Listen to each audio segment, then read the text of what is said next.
Welcome back to part 4. We're going to be moving towards the rear, where we're going to do the trailing arms, the bushings, the brakes, and probably some of the suspension. It's not very complicated at the back, but it is a bit tricky, especially taking off the trailing arms.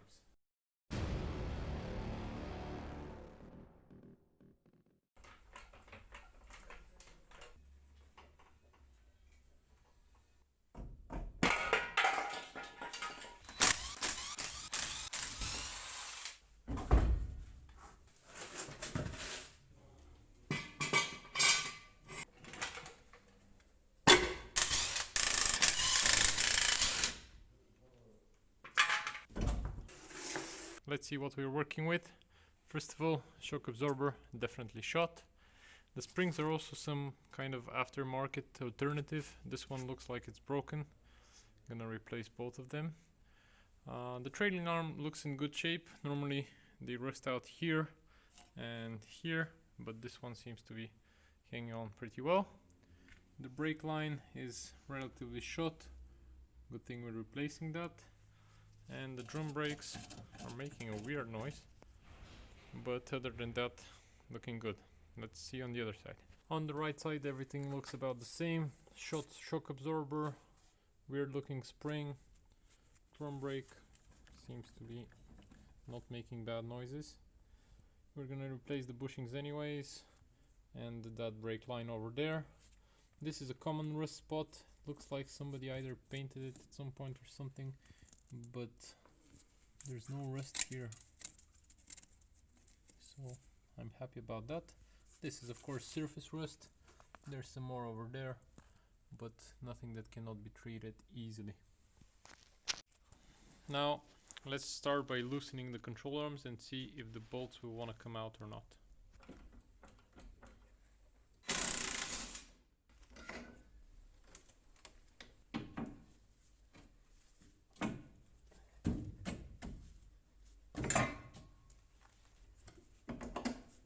Now for the fun part.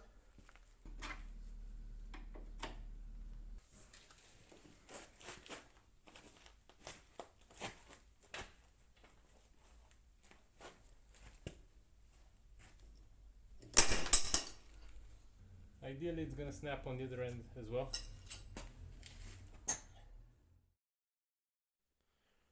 Normally when doing this job I'll manage to take out one, maybe two bolts if I'm lucky. This time I wasn't lucky. None of them would come out, so I went for cutting them halfway through as best as I could with the reciprocating saw and then just tearing them off. It did consume quite a few blades though. All in all, about 2-3 hours only for these 4 bolts. Back in the wheel well, the bushings are loose now. We need to undo the brake line, the brake cable, and the drive shaft, and this whole assembly will come out. The CV joints on the inner side towards the gearbox should be with a 6-point bolts, and towards the wheel should be with a 12-point head or a triple square. Make sure you check them very carefully. Sometimes they've been mixed up or changed throughout the years, and you want to get the right tool for the right bolt. These can be gunked up quite a lot, as they are in my case, so make sure you clean the heads very well so that the tool goes all the way to the end. In my case, the outer CV boots have been leaking grease and the outer bolts are really gummed up, so I'm gonna take it out from the inside, and then when I have easy access I'm gonna do the out one.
Out of all the bolts, we have 15 with 12-point heads, 7 with 6-point heads, 1 which used to be 6-point but I wrecked, and 1 which I think used to be a 12-point head, but I also wrecked it, so I had to use my T50 to take it out. It's really hard to tell which kind this is, especially when it's gunked up with grease and goo, and when it's deep inside the trailing arm where access is very, very tricky. But all in all, I'm happy because I managed to undo all of them. Both trailing arms are in good health. There's some surface rust here and there, but nothing too bad. I think we might just freshen them up to make them look pretty, and that's gonna be it.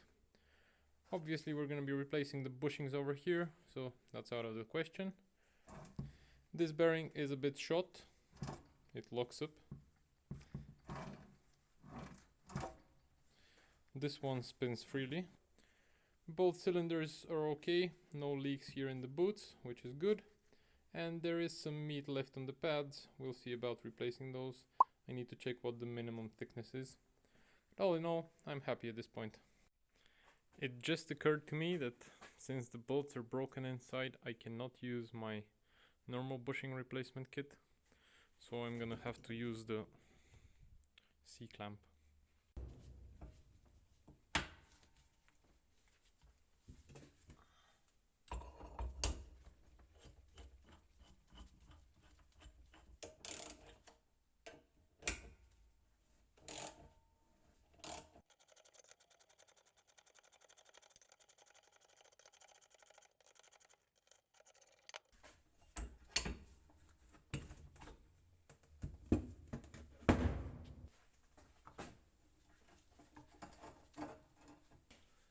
I got these pads thanks to a beloved subscriber.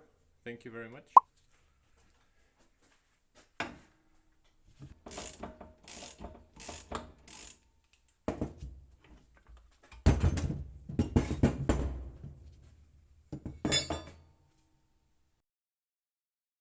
I determined that both of the wheel bearings at the back on both sides are bad, so I need to swap them. The replacement feels a bit tricky. The main nut needs to be tightened to 500 Newton meters, and that sounds like a lot. But that brings me to the second question, because I need to remove the hubs from the trailing arms, which is proving to be a challenge in of itself. The bolts are sunken a bit deep into the trailing arm, and you can't put a wrench or a socket on them. So I'm not sure how I'm gonna undo those. I've done that in the past, but I feel like there were washers underneath the bolts, so they were sticking out a little bit more. Now it's a bit tricky, and I don't want to round out the bolts, I don't want to cut them either. So I need to undo 8 bolts to get the hubs off of the trailing arms, and that's gonna be it. Alright, so here's the hub. Completely shot, and these are the bolts we're talking about. You can see this recess in the hub. I don't know why they did that, strength or something, but usually there's a washer under here, so the bolt is sticking out a little bit and you can put a wrench on it. But right now, if I try to put a regular wrench, it just doesn't go in at all. Like, this is as deep as it will go. So I took an old Chinese wrench I have, grinded it down a little bit with the angle grinder, and now it fits pretty much flush. So that's what I'm gonna use to undo these bad boys. And because you need a lot of leverage here to undo these bolts, normally I would ask a friend to step on there, so I got my best friend to give me a hand.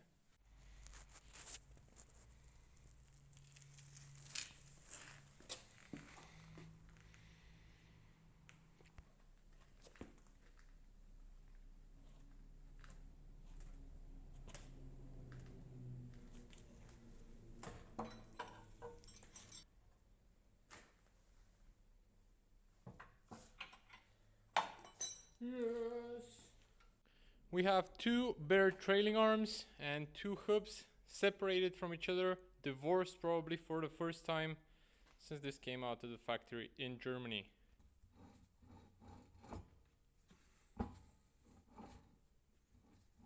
So to undo this nut, you have two ways you can go. The hard, stupid, potentially hazardous and dangerous way that can lead to bodily harm, which I tried, of course, initially.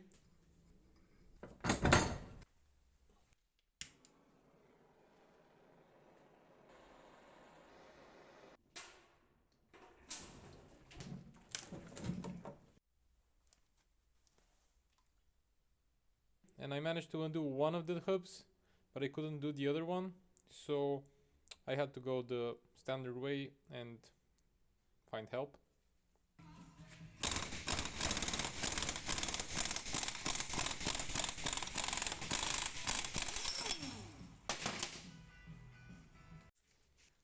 It just goes to show how easy things can be with the right equipment. With the nut off, you can also take the hub out. And normally you need to press this shaft out, but since our bearings are quite warm, this isn't the case. This is the inner race of the outer bearing. Let's take out the seal.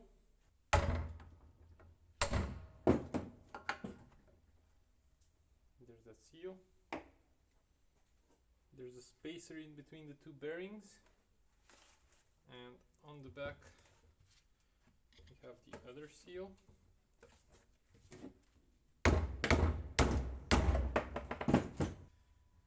There's that.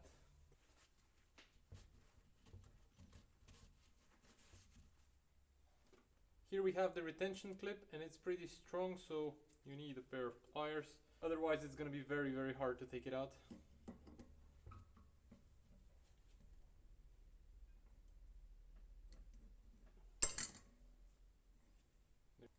Now flip it over, collect all the grease from here.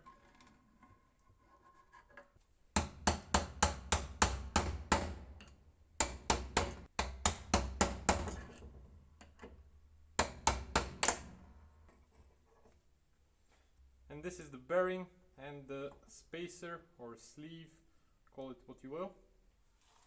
Flip it over. I'm trying to make sure that it's resting on this outer diameter here instead of the brake pads or any of the other parts, but also that it's not in the way of the bearing to come out.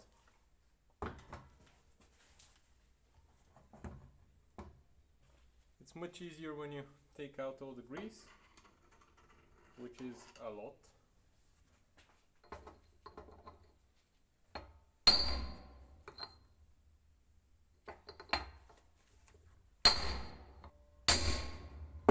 It's gone.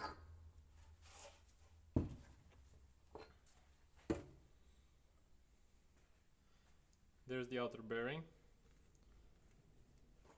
Gotta put this aside for now.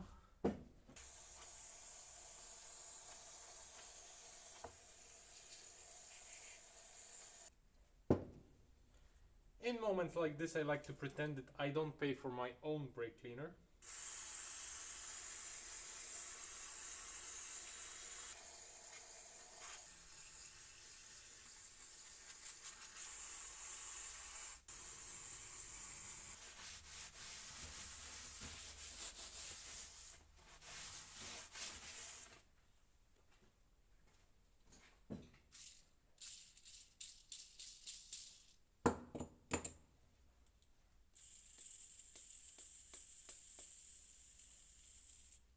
And this is what we get in the new kit. 2 new bearings, 2 new seals, and a new pin for the crown nut. Alright, so the inner bearing sits on this face here. When you're pressing it in, it's gonna bottom out against this. That's how you know it's in all the way. Here is the view from the other side. As you can see, there's no lip down here to prevent you from pressing it all the way in. So you have to try to make it flush with this edge here. So I'm gonna pick a tool that's slightly bigger than the bearing so that it bottoms out here and I know that it's well seated. First we start with the inner bearing. Make sure the surface is clean and just pop it in here.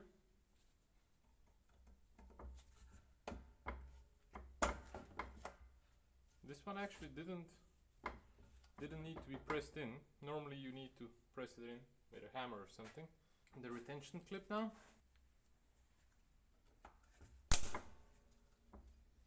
There it goes. With the bearing well seated and the clip in place, I'm gonna stuff its face with grease so that the grease goes through the balls and pops out the other side.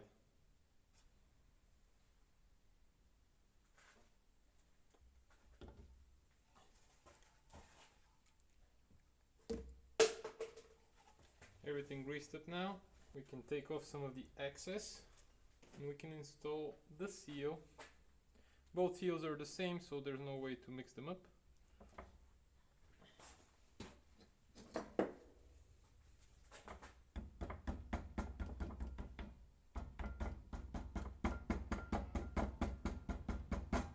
You can use the old bearing to seat it all the way.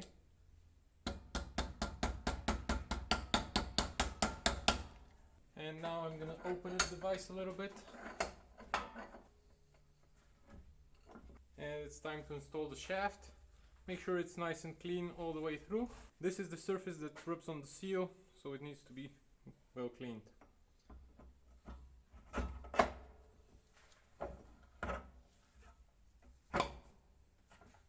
And that's it. Now I'm gonna install a couple of bolts here. And that way I can grab it on the vise. Right? With the shaft in place, we're gonna fill the entire cavity back there with grease, and then we're gonna put the spacer sleeve and the inner race of the new bearing.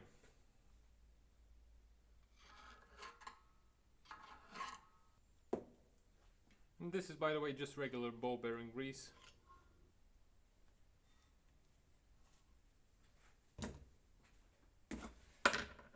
I'm gonna open up the fresh batch.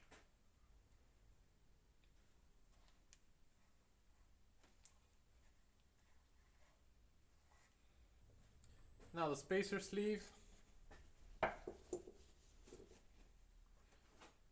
Spacer sleeve should push some of the grease out. Like that. And now the outer bearing with its inner race, which comes off separately.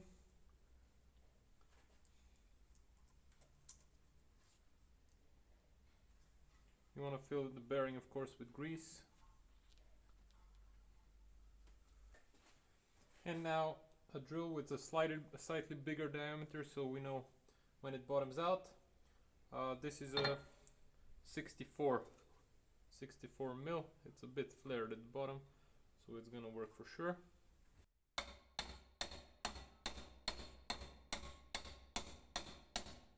And we can use the old bearing on top to give us some extra length.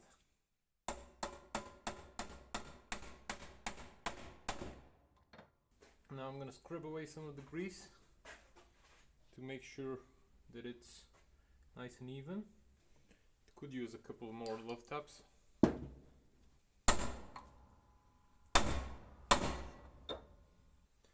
And that's it. We top it off with grease and pop in the new seal.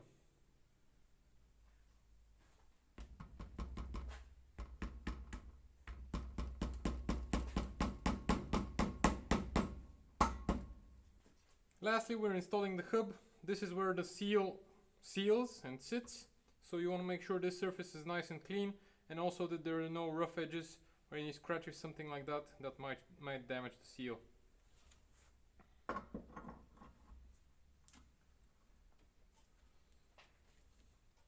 And of course, at the end, the crown nut. As per the manual, the torque here is 500 Newton meters, and advanced to the next pinhole, so 500 plus Newton meters. And they say that this should be tightened under load on the car, ideally. For now, I'm just gonna tighten it as much as I can here on the bench, just so that I know I'm finished assembling.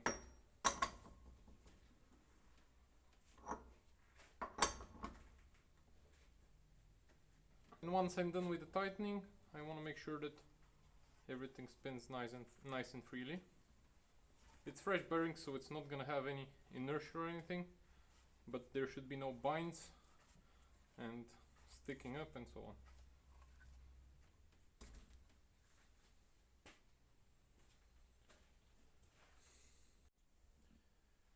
After everything's torqued on the car, I plan on taking it for a drive for 100, maybe 200 kilometers and jacking it up again to see if there's any play, noises and so on, just to be on the safe side, because I think by the time I hear something's wrong from the cabin, it's gonna be too late.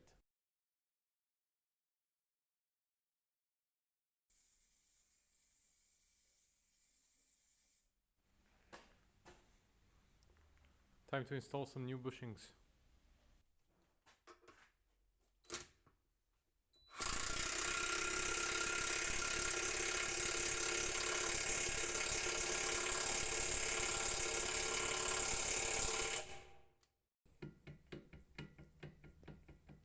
Pretty shot.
Now on the top we have these pads, which are about a centimeter thick, and on the bottom we used to have these, which I think are pretty useless. So I take the upper ones, same ones from another bus, put one on the bottom as well, just for that extra centimeter of lift. I'm also replacing the aftermarket springs we found with these original ones. They have a yellow mark, which is for their strength, and this part is not rusted. This is an indication of which side goes on the bottom.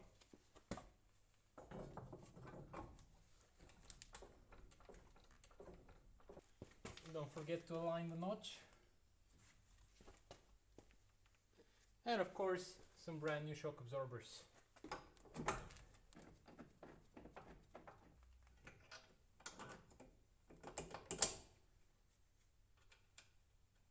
These two bolts and these two are tightened when the suspension is on the ground and loaded, because they have bushings in them, so we're going to get to that in a bit.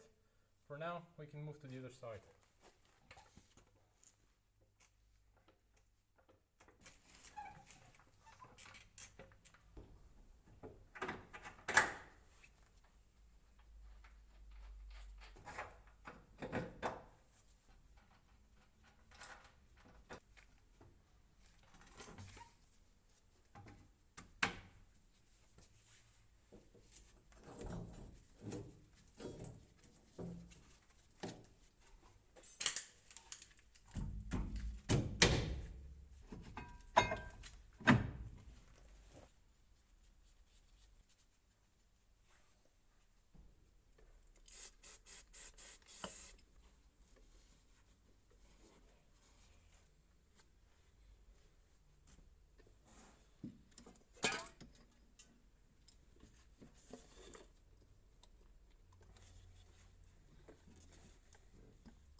On this side, I wrecked the brake line, so I got a new one. We just need to bend it in shape, and for that I have this tool. See if we'll manage.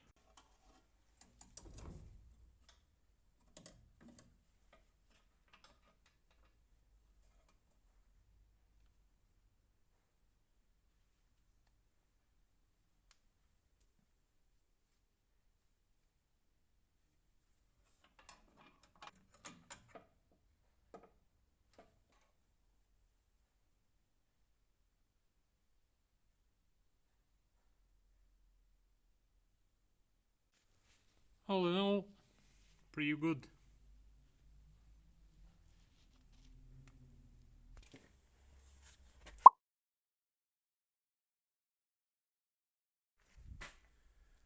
Sit rep, the rear suspension is assembled. Everything is in its place. I've torqued down the CV joints. I haven't torqued the bushings in yet because they need to be torqued under a load. But we're gonna do that after we bleed the brakes, so we can put on the wheels and roll back and forth.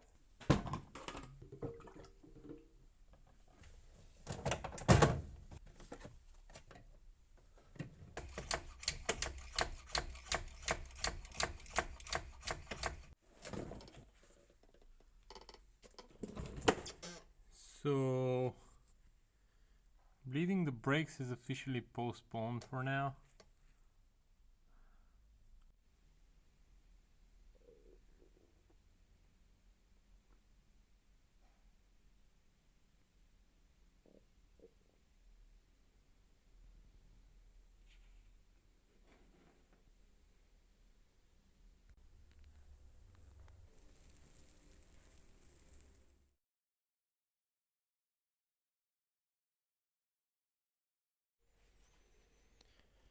2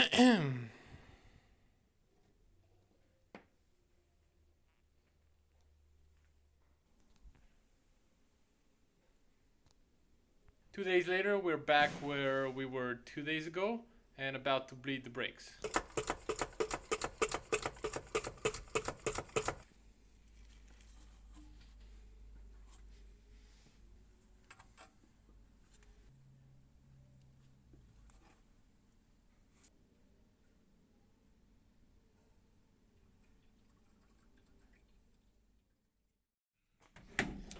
Last night, after bleeding all the brakes, I left the tool at 10 psi.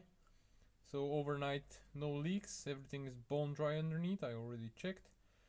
And that means we're done with the brakes, we can move on.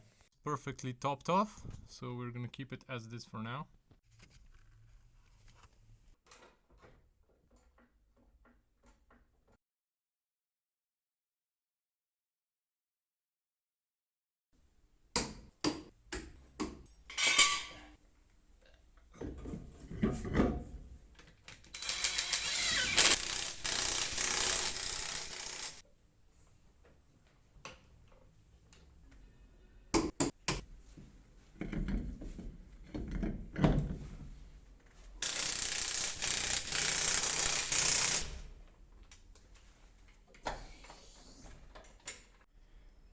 Now all that's left is for the 500 Newton meters on this nut, and I have a plan.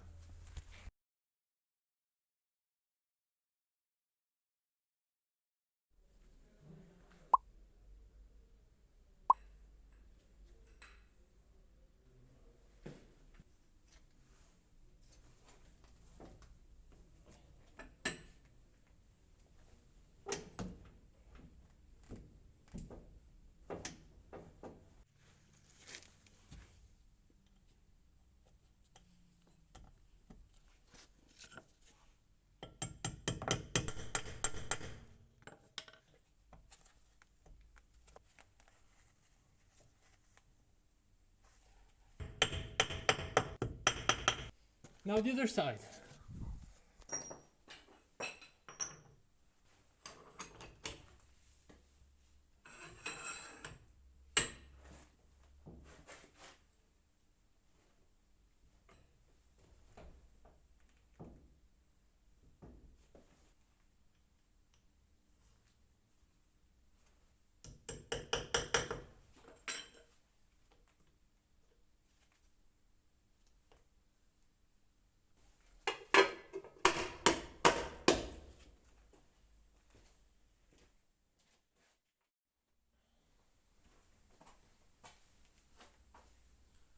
This concludes the suspension part of this project.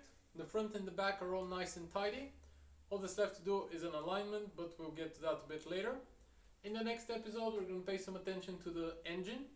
I feel like it's putting a bit less than its original 70 horsepower, so I want to check the timing, check the condition of the turbo, and maybe take care of a few oil and coolant leaks.